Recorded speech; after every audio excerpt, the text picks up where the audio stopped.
Good morning, everyone. I hope you're well today, and I hope you haven't seen too much of the storms yet that we're about to get in the UK. As Jim said, this is a somewhat different area for F5. It isn't, so you know, it isn't going to be a technical presentation. I am going to keep it fairly high level. Very happy if you contact me at the end, and my details will be at the end as well.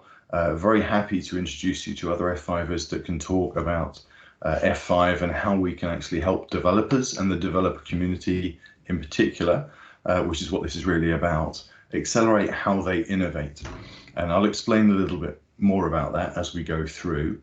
And I'll explain a bit about F5 and why we're doing this. Just to narrow it down a little before I get into the heart of the presentation, the development area, application development per se, digital is a huge area. So I'm going to narrow this down. So what we're really focusing on here as F5, as this accelerator program, is the areas where F5 has some expertise to take our already very, very successful open source program, which is effectively our non-commercial, so our free to developer software, which again I'll overview a little bit of later, and combining that with some other elements of F5 portfolio to try and help developers solve the challenges of some of the tool sprawl and things like that we'll talk about through the presentation to make it easier for them to innovate, and hopefully through doing that actually bring new use cases, new ways of using technology like 5G, like MEC, great value out in both the community, but also with enterprises, whether it be IT or OT or something in healthcare, something in shipping. Who knows where technology will take us over the next decade? But what we all know is that the possibilities are very exciting. So that's really what we want to enable.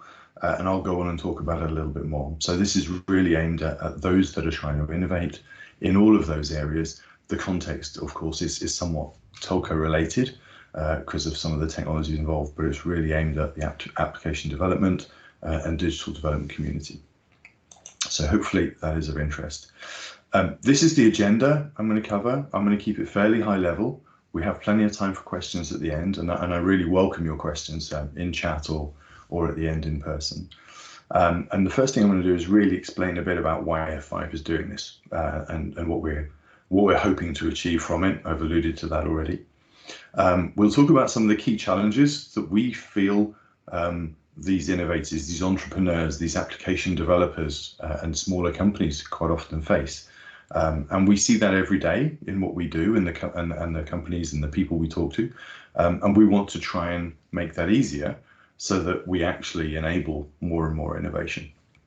So we'll talk about some of those key challenges. We'll talk about how we try and remove those as a part of the incubator program. We can talk about the commercialization and making it operational at another time, but what we're really focused on is how do we actually drive innovation? How do we make that easier, faster? How do we bring those new ideas to life? And you know what, if they don't work well, the nice thing about digital innovation and being agile is you can fail fast, you can learn from the experience, and then you can actually go again and make those changes you need to drive that success or to come up with something better the second time around. So that is the wonderful thing about digital. And then we'll talk, what are the constituent parts? What are the things that we're bringing together to really help the developer community? And what is this program? And then at the end, we'll get into the Q&A. And then if anyone asks a question, or you can just use my contact details of how to get involved. How do you approach F5? How can we actually help? And we'll get into that at the end. So hopefully you'll find this interesting. And if there's anyone that you think might find this interesting, please forward a link to them later on. But hopefully you'll enjoy the content, and I look forward to your questions. So why F5? Well, if we go back to when we were founded, back in '95, we were founded in Seattle, Washington State. Seattle is obviously a massive tech hub with a lot of very, very big companies there. And F5 was founded out of an idea of trying to make virtual reality work. And virtual reality back then needed so many servers that it needed load balancing. And that was the first problem that we solved. If you fast forward to where we are today, we're a very, very diverse company, but our expertise is still in making applications work and making applications secure. And by doing that, also securing that data, because data, as we know, is very, very precious, and it is what a lot of bad threat actors are after. So applications are our life and blood. It's what we live and breathe for every single day, and so we are very well we're very well known in the developer community, not only with our NGINX open source software, but we're used in almost anything. So to give you an example, and we have this mobile phone graphic. Pretty much anything you have done today, bearing in mind here now it's only 8:25 in the morning, but pretty much anything you've done today, like check the weather, like look at the news, like look at your email, will have in some way, shape or form touched an F5 solution. We are in so many different application stacks. We are in so many different companies, cloud platforms, distributed cloud platforms, that you will find that your traffic, as a result of checking something on your mobile device or on your work PC or on your tablet, will have traversed some F5 solution. So F5 is in this, and we are, if you like, we are powering a lot of these digital communications, a lot of the digital transformation around applications as well. So we are in the heart of this, and so F5, has a lot of knowledge, has a lot of capability. We're also, as a company, we're taking a very human-first approach, and we are trying to help make everything digital that much better if we can.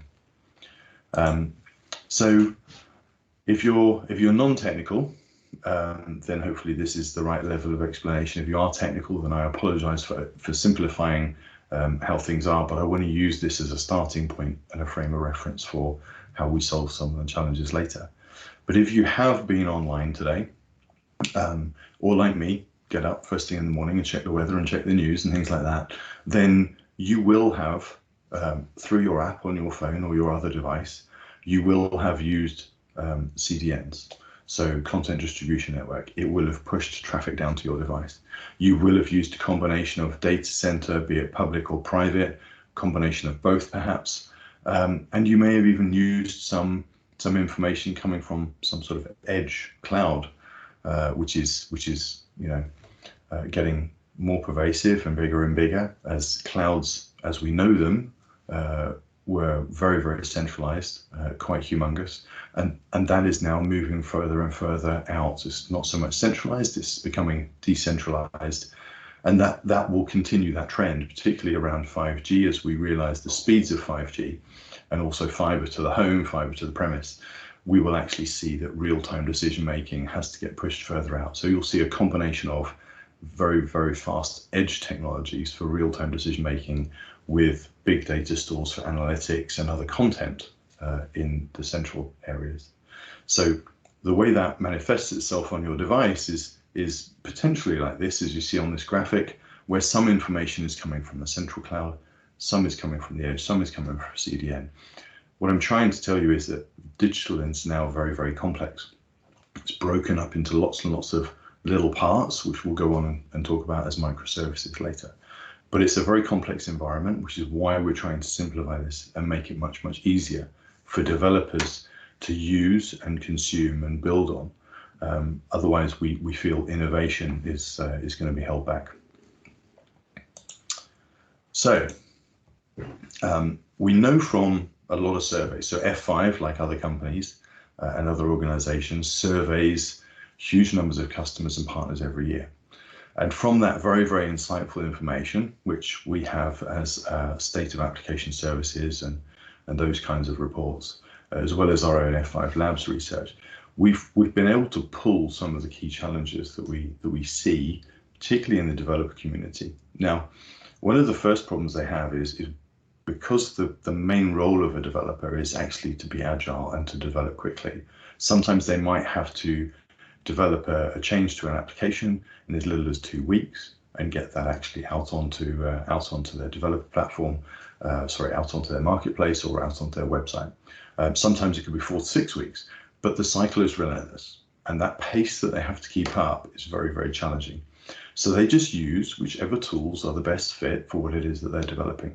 The result is that you end up with lots and lots and lots of different tools. because they have to work at that pace, and that pace is what is driving them all the time. So tool sprawl is a very, very big problem, which can then also lead to technology debt. So you end up with lots and lots of things that aren't well utilized. The second thing, and this is becoming more and more pervasive in IT and OT, where you have a lot of small devices or machines connected to each other communicating.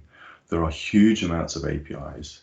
So these are application programming interfaces. These aren't human-to-human communications. These are machines or other devices talking over these API interfaces, and that needs to be secured. It needs to be managed in the right way, and then you get security frameworks like Zero Trust and other governance that you get from regulators and governments coming in that requires a certain level of security, a minimum standard, if you like, so that everything is kept safe.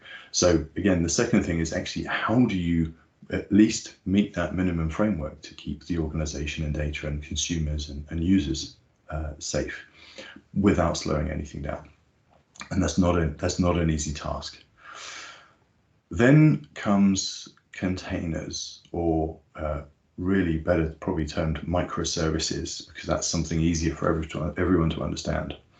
So back in the day, we all used programs, software programs. They were one piece of code. You can probably all remember the blue screen of death when your laptop didn't work or your computer didn't work and you had to reboot the thing. Well, that was a program. It was one single piece of software that when it went wrong, it failed miserably sometimes. Today, the way of developing software is in small chunks, tiny, weeny little chunks, which we call microservices. And those microservices all interconnect. So now when something goes wrong, a little bit might fail, but not everything. And it's a new way of developing, and it's much, much faster, hence the word agile. And it's an agile software development practice. So microservices and containers, which are really what they run in, which are small compute environments, that is the norm now. And that is how you get that really rapid pace of innovation, which is, again, a key part of this innovation program. So what we're talking about here is something that enables really, really rapid development. Try it. If it doesn't work, fail fast, try it again, but differently, till you actually get it right and it works. But it is a much faster pace of innovation, but still needs all of these other things. So that's the third challenge, is actually making that work, making it agile, making it easy for the developers to actually build these microservices, get everything interconnected, and interconnected could be a global thing. It could be a new trial somewhere. It could be a pilot. It could be an ecosystem of different developers. One might have a healthcare use case and another might be something to do with billing. Or one might be to do with self-driving cars or self-piloting canal boats, and another could be to do with relative weather, tides, other information that they might need, and bring that all together. So you can see how you would need an ecosystem of these things all coming together, all connected, but they're all still at development or trial stage. So they need to be connected. They might be connected across different deployments, not just in one lab. So some might be in one country or another. Some might actually need 5G technology, or they might need high-speed edge fiber, or they could actually be low speed. Maybe they're satellite, or maybe they're running just on a very lo-fi or a Wi-Fi technology. It could be anything, but they need to be interconnected. And so we're talking about how do we connect those container environments? How do we connect them end-to-end securely? And then moving on to the next one is how do we enable that multi-cloud? It could be 5G edge into some centralized cloud, but in another country. It could be between development labs. So those are the challenges that we're trying to solve as well. So not just how do you develop it in a microservices environment, allow it to connect securely, but also how do you connect that further afield and connect those different elements up. And then finally, and actually this is really the biggest one, but we have it last, in all of the surveys that we do, bar none, whether it's security, whether it's applications, whether it's cloud, whether it's using business and agile technology, the one thing we see time and time again is there is not enough information exposed so that the observability requirements are being met, the telemetry to other systems is being met. Businesses, consumers, partners of ours all say the one thing they are really short on in their business to enable digital and then to enable multi-cloud securely is that very, very vital piece of what is actually going on. And we solve that here as well. So if these are the key challenges, how do we go about solving them? And as I said, I'm not going to make this a technical presentation. I'm going to try and keep this very high level, but very happy at another time to go into more detail. Just contact me at the end. So I wanted to give you a little snapshot, if you like, of what that tool sprawl might look like. So I talked just now about developers having to be very flight of foot, very agile, very quick. Sometimes just two, 3, 4, maybe up to 6 weeks turnaround in a program, and they've got to develop something from scratch. Well, this is just an example of what they might use. And on the left-hand side, you'll have wherever their application is running in some cloud or edge cloud or central cloud, private cloud, edge pop, wherever it happens to be physically, it will be running. That's the piece that you see on the left of your screen. That application could be a combination of legacy or modern. And modern, I mean microservices, so a very modern software development methodology. Legacy, I would mean it's one large program. And actually, sometimes we see these combined. We could see a modern front end actually pulling data from a legacy. So in that case, legacy might be billing information, might be bank account information, might be very complex customer repository in terms of records and information that they don't want to rewrite. And the front end might be a new website, a new app. It might be a combination of things, which just pulls data, but actually to make it work and to provide that speed of change and new features and so on could be modern front end. Anyway, I digress. What you see between the left-hand side and the mobile device on the right-hand side is an example of all of the tools that you need to deliver securely and reliably at scale in a commercial fashion an application. So going from the furthest on the left, you see you've got an app or a web server, and going all the way through to the right, you might have some sort of anti-fraud or security and everything in between. And that might change depending on whether you're in one deployment method or one environment or another. So there's a huge amount that needs to be considered by the developers, by the security teams, by the organization that is trying to launch this. And this is the problem with tool sprawl and the technology debt that you end up with. So how do we remove those? Well, we try and simplify this, and we try and take the best of what we've learned over the last 25 plus years. So we eliminate the tool sprawl by providing that NGINX open source, which is free software for developers, but can be commercialized if needed later. So it provides that fast development cycle now with all of the tools that are needed, but a way of commercializing later as and when needed. And a lot of developers will actually stay with open source, and that's perfectly fine for production environments. It really depends on what their end goal is. Then we take the capabilities that we have with microservices and security. Again, that's already there in that open source, and that can be developed on, or it could be commercialized later. We take our capability in microservices, we add to that our multi-cloud capability, and with all of that comes the telemetry and the visibility that you need to make those environments work. Now, a little bit more detail, and I'm not going to go into the diagram, but I just want to add here. So when we're talking about eliminating the cloud native tool sprawl, one of the key advantages that we have here is that not only do we have the tools, which is fairly obvious, we can bridge both legacy and modern. We are used by a vast amount of the industry, so there's a lot of knowledge and a lot of trained people, which really helps. in the developer community and the networking and security community. And we have some fantastic examples and use cases, which you'll see the link at the bottom. If you want to go and read these customer stories, please do. They're on our website. But we have some great examples of how digital first innovation has happened in some of our customers. And those, again, are great references to how developers have met the challenges that they face and how we've really helped them to overcome them. So that's the first, is let's eliminate the tool sprawl. The second is, how do we actually help with that machine to machine and securing the end-to-end communication? And we have a great pedigree there too. So we have some fantastic agile development software toolkits. We're in GitHub, so developers know and love the software already, and they can take advantage of that and go and develop very, very quickly. And we encourage that, and we invest very heavily in our open source developer community.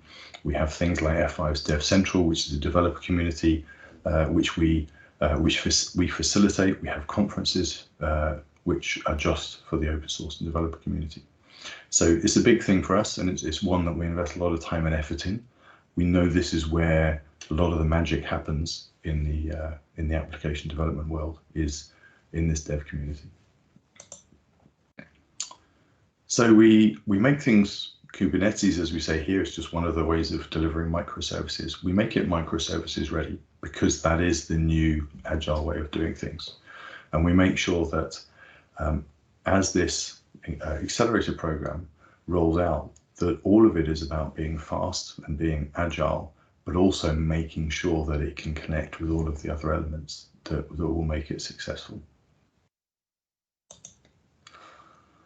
One of the most important things that we're adding to our existing open source as a part of this accelerator is the ability to connect almost anywhere. So F5 has a mantra of every app anywhere, and that's really what we're trying to enable, is connect all of these developers and technologies that they might need to trial and test with. It could be pilots, could be new use cases. It could be that it's in media, it could be that it's in some other industry, but it needs to connect over lots of different technologies between different labs and other settings. And that's what we're trying to enable here. So our distributed cloud solution is effectively an overlay on top of other networks and all clouds, private, bare metal, whatever is required. But it is effectively an overlay forming an application delivery network. So it's above the typical layer 3, 4 technologies, and actually working at an application layer. And that's somewhat unique and really, really helps the developers, give them that playground that is absolutely anywhere. And then, of course, we talked about it, the visibility. Visibility is absolutely key. Tell me what's going on. Why is this not working? Where is my problem? Is it connectivity issue? Is it actually my app? Is it my working environment? Is it my workload? And these are the things that are exposed to both technical people, but also to those that are potentially owning the product, or longer term when it becomes commercialized. It could be a line of business owner. Now, why are we doing this? Well, we're doing it to try and help the developer community to start with, because we think that's where the innovation, that's where the entrepreneurialism is. But we're also really wanting to encourage them to bring new use cases to life in all sorts of industries. We've listed a few here, so it could be new things in media. We've seen a huge amount of innovation in media related to all sorts of technologies, particularly 5G and the potential there for the speed increases. But there's huge potential in transport. Imagine airports and how many devices are connected in airports, and the security vulnerabilities with so many people and so many devices moving around. Healthcare is a huge area of investment. It's something that's got to change, not only as a result of COVID, but also post-COVID. Things need to accelerate again, but again, healthcare. And in some areas of the world, like Africa, remote healthcare, telemedicine are a reality today, but can be improved massively with better technology. And a lot of these things will drive more and more data and more real-time decision making to the edge. And that's where new ways of delivering value and delivering these use cases, coupled with great communications technology, will really, really drive improvements here. Smart cities are something that have been building for a while, and again, offer huge potential. So we're getting to the end, and I'll try and bring it all together. The combination of NGINX's open source software, so NGINX is a part of F5, which delivers, as you see, this non-grayed out layer at the top, everything from a reverse proxy all the way through the world's most used web server, security, and everything else that you need to deliver a great application, a new use case, some innovation in the digital world that will benefit people. Plus, an application delivery network. So this is a phrase that F5 has coined as part of our distributed cloud offering. But as you see, the diagram on the left is traditional multiple clouds. You have lots and lots of clouds, private, public, edge, on-prem, but they are effectively all different cloud environments that you have to network together. The application delivery network, which is the diagram on the right, is an overlay. So imagine a cloud over the top of all of the network. So you have a single common environment with a single set of tools, visibility, and all of those things. This is what we're adding so that when we look at the accelerator, in the lower part, we have that application delivery network. Imagine any app connected anywhere for developers without them needing to think about, do I need to change from this tool stack to that tool stack, for this cloud to that cloud, to this edge environment? They develop it once, it will work anywhere, they can connect it anywhere, and they can connect with all of the other ecosystem partners and technologies they might need. And on top, of course, the developer stack, the NGINX open source software. So the combination of those enables much faster development with tool set that's well known and understood in the world, and enables our customers, partners, app developers to work pretty much anywhere without them needing to think about that other level of complexity. So I kept it fairly high level. Hopefully that was high level enough. Hopefully it was interesting to you or to some of your colleagues. I'm really open to questions, and thank you for your time. And if you don't have any questions, please feel free to reach out to me at my email address that you have here.